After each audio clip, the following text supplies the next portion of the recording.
Sasa kwa mapenzi makubwa na kwa namna mlivyoiunga mkono serikali tulipowaomba mfunge mkanda na mkaamua kujituma na kufanya kazi kwa bidii na kufanya uchumi wetu ukue kwa 5.5% mwaka huu, kwa kuwa mcheza kwao hutunzwa.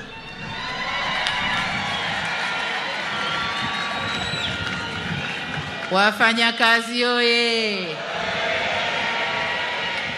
Miamvuli oye! Naona miamvuli imepanda sasa.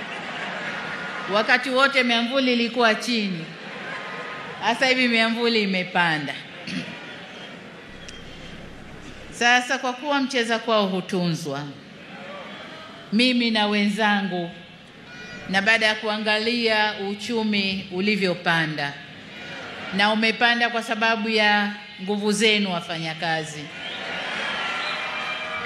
ninayo furaha ya kuwatangazia kwamba katika kuzidi kuleta usawi kwa wafanyakazi, mwaka huu serikali itaongeza kima cha chini cha mshahara kwa watumishi wa umma kwa 35.1%.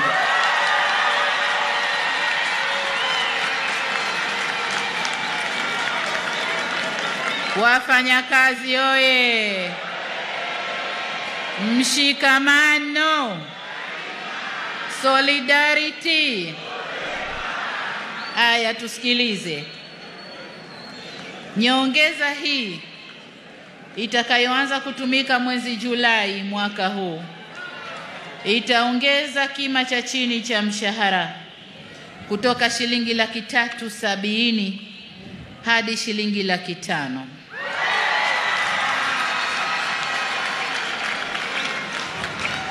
Ngazi nyingine za mshahara nazo zitapanda kwa kiwango kizuri jinsi bajeti inavyoturuhusu.